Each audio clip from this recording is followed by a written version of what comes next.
The parents of a Mississippi teenager are demanding answers following his death. There are 4 different versions of what happened to Nolan Wells. Investigators told his family he chose to stay behind on that island, that he wanted to meet a girl. That's the account they were given in the first few days. Then came another word: drowning, accidental, said plainly and pretty early by the sheriff's office. They left and went back without Nolan. From what we understand, he chose to stay there. Before, by their own admission, the investigation was even close to finished. Then there's the part almost nobody disputes because it isn't a theory, it's just what happened. His friends came back from that island without him. And somehow so did his phone and his keys. And then there's his parents, sitting across from cameras saying the same thing over and over in a dozen different ways. None of this sounds like our son. Why would he stay behind? That we cannot answer. I can't fathom why he would. We always taught him to, if you go with a group, you stay with a group. So which is it? Did an 18-year-old really choose to stay alone on an island only reachable by boat? Did he drown simply and tragically the way accidents happen every summer on the water? Or is there some piece of this, some detail, that nobody's actually accounted for yet? I'm not going to tell you the answer right now because honestly nobody knows it yet. Not for certain. Not even the people closest to this case. What I can do is walk you through everything that's actually been said by everyone involved, and let you sit with it the way his family has had to sit with it for weeks now. If you want the real timeline instead of just another headline scrolling past, you subscribe, because we're going all the way back to the beginning and we're not skipping anything. Before any of this, before the boat trip and the questions and the cameras outside his parents' house, Nolan Wells was just a kid from Mississippi who liked football. He played in college. His family describes him as a good kid, beloved, the kind of person who had things going for him, a season ahead of him, friends who wanted him around, a mother who, by every account, he was close with. It's easy to skip past that part when a case gets this much attention. The headlines move fast. They jump straight to the island, the phone, the arguments about what the sheriff said and didn't say. And all of that matters. We're going to get into every piece of it. But somewhere underneath the timeline and the theories, there's a young man who went out on the 4th of July to spend time with his friends, the same way a lot of 18-year-olds do on a holiday weekend. He wasn't a headline yet. He was just Nolan. His mother has talked about that too, not just the facts of what happened but who he actually was to her. By her account, and his father's, would never have chosen to strand himself on an island with no way home, just to meet someone. That detail matters more than it might seem right now because it's going to come up again and again as we walk through what happened next. Almost everything his parents have said publicly, from the very first interview to the most recent one, comes back to some version of the same sentence. That's not who he was. Keep that in mind. Because from here, the story starts moving fast. A boat, an island, a last known sighting, and it's easy to lose the person in the middle of all of it. That's the Nolan his family knew. Here's the last day anyone saw him. Horn Island sits about 10 miles off Mississippi's Gulf Coast. You can't drive there or walk there. The only way onto that island is by boat, which is exactly how Nolan and a group of his friends got there on the 4th of July. It was supposed to be an ordinary holiday. A boat trip, a beach, the kind of day that blends into every other summer weekend once it's over. Authorities say Nolan was last seen around 3 o'clock that afternoon. Here's where the story starts to split. According to what his friends told law enforcement, Nolan wanted to stay behind on the island. To meet a girl. That's the account that made its way into the official record, not something reported as confirmed fact by outside investigators, but the explanation his own friends reportedly gave when asked what happened. Is that true? Nobody outside that group actually knows. It's the story law enforcement was told. It's not the story his parents believe. And it's the detail that everything after this moment ends up circling back to. Because if you accept it, the rest of that day looks one way. If you don't, it looks like something else entirely. 3 o'clock in the afternoon, on a barrier island most people have never heard of, is where this case actually begins. Everything that happens from here, the search, the questions, the 2 days that follow, starts from that single, disputed moment. That night, Nolan didn't come home. And his mother did what any parent would do. She called it in. She reported him missing.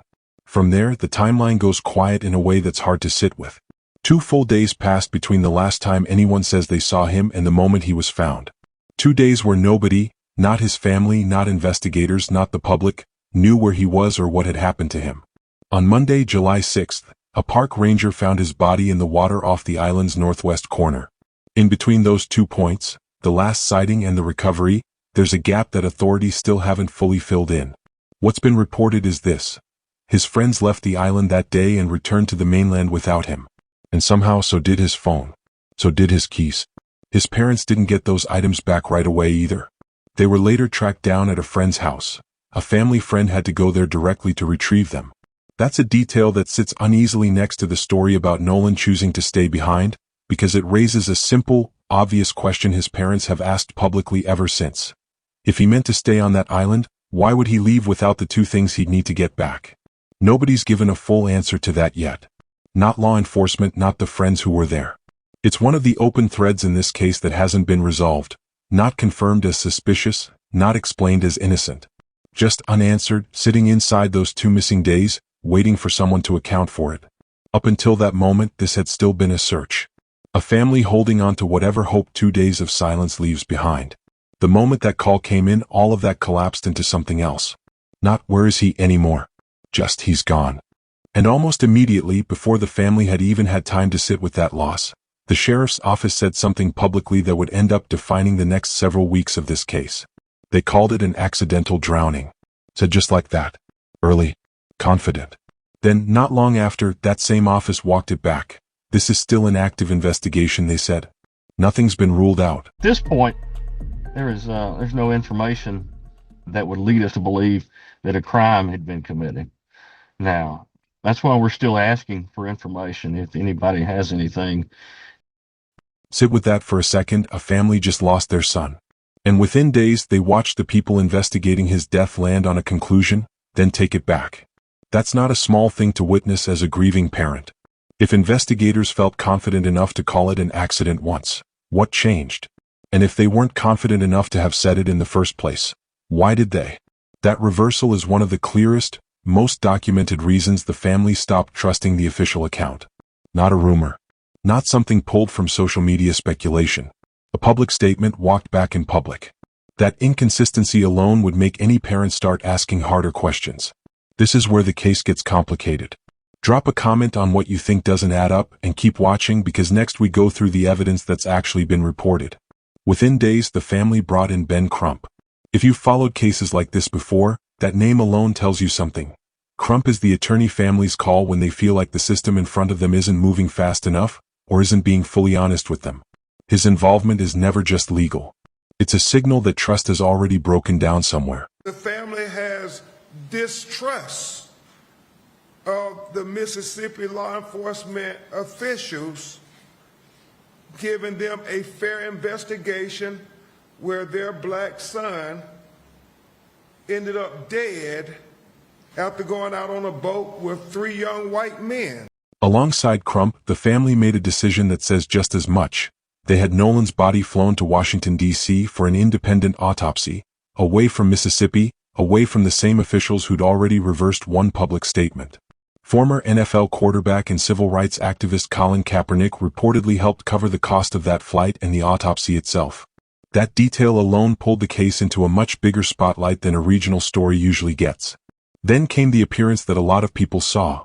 Nolan's parents on CBS Mornings, sitting across from cameras and saying plainly why none of the official explanations sat right with them. He went in his Snapchat. There was absolutely nothing. No saved videos. And even my sister was like, yeah, that's suspicious. Not the idea that he stayed behind for a girl. His father said it directly. It wasn't in his character. Not the accidental drowning conclusion either. Not when his phone and keys turned up somewhere else entirely, in the hands of friends who'd made it home without him. And in that same conversation, Crump raised something else. Something that's part of the public record now, whether or not you agree with it. He said the family has real concerns about how thoroughly this case is being investigated, given that their black son ended up dead after a boat trip with 3 young white friends, in a state with its own long, painful history around cases like this. That's not something I'm inferring or reading into the story. That's a concern Crump has stated directly on camera as part of the family's position. It's worth being precise about what that is and isn't. It's not a finding. It's not evidence of wrongdoing by anyone. It's the family telling you in their own words why they don't fully trust the process. And given everything else that's happened in this case, the reversal on cause of death, the delayed phone and keys, the unanswered questions about those 2 missing days, it's not hard to understand why they'd feel that way, whether or not it turns out to explain anything at all. Let's slow down here because this is the part of the case people actually want explained clearly. Not opinions. Not theories. Just what's actually been reported, what it would need to prove, and what's still missing. The phone and the keys. Here's what's known. Nolan's friends left Horn Island that day without him. His phone and his keys left with them. They didn't stay with Nolan. Who ended up holding his phone and keys at what point in the day and why? Right now, that account doesn't exist publicly. What's missing is the simple explanation that would make this a non-issue, a straightforward story of him handing them off or leaving them on the boat by accident. Nobody's offered that story yet, at least not one the public or the family has heard. Until someone does, it stays exactly what it is, an unexplained detail sitting next to a much bigger question. Nolan's mother has said that when she checked her son's Life 360 app and compared it against locations tied to his Snapchat activity, the two didn't line up. Different places around the same window of time. We just want to know. We just want to know what happened and why our baby didn't come home. For this to prove anything specific, you'd need a technical explanation. GPS lag, a dead battery, a phone changing hands, any number of ordinary reasons two location systems can disagree. That kind of explanation hasn't been offered publicly yet, by investigators or anyone else. So what's missing isn't evidence that something happened. It's the plain, boring explanation that would make the discrepancy stop mattering. Until that shows up, it's just an open thread. Crump has said there's a video circulating that appears to show Nolan in some kind of argument. Crump says Nolan can be heard saying something like, "Where's my freaking phone? What are you freaking doing?" About this video that's out there that shows this apparent argument going on where Nolan says, "Where's my freaking phone? What are you freaking doing?" And then his phone turns up missing. Right before his phone reportedly went missing. CBS News looked into that audio directly, brought in an audio expert, and still could not independently confirm that exchange. That's not a knock on the family. It's just honest. It means the most dramatic single piece of evidence in this entire case, the one line that sounds the most like a smoking gun, hasn't actually been verified by anyone outside the family's own legal team. So where does that leave things? 3 separate threats. The phone and keys. The location mismatch. The video. Each one is real, each one is reported, and each one is genuinely unresolved. None of them, individually or together, has been independently confirmed to prove what actually happened to Nolan Wells. That's not a dodge. That's just where the case currently sits. Strip away everything else and here's what's actually been confirmed publicly, not the cause of death. Not yet. As of the most recent reporting, no official cause of death has been released. The sheriff's office, for its part, hasn't been especially forthcoming since the case grew this large. Press inquiries reportedly went unanswered when reporters tried to follow up directly. That silence doesn't prove anything on its own, but it's part of why the family's frustration has only grown rather than eased. 2 things are still pending: the independent autopsy the family arranged and a state medical examiner's report.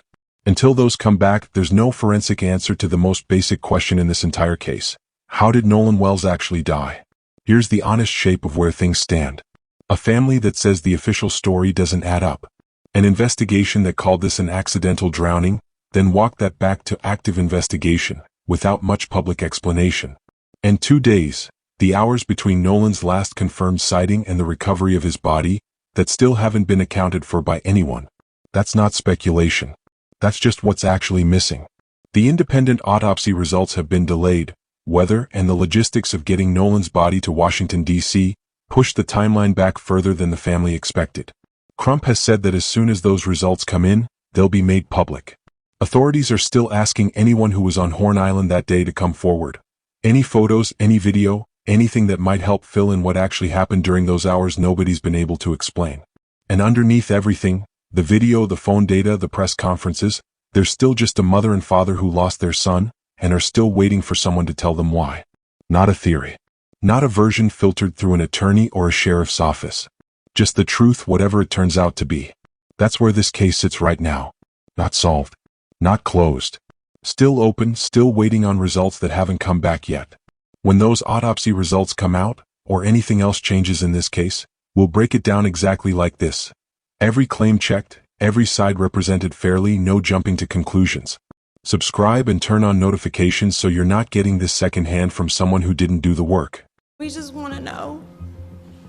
We just want to know what happened and why our baby didn't come home.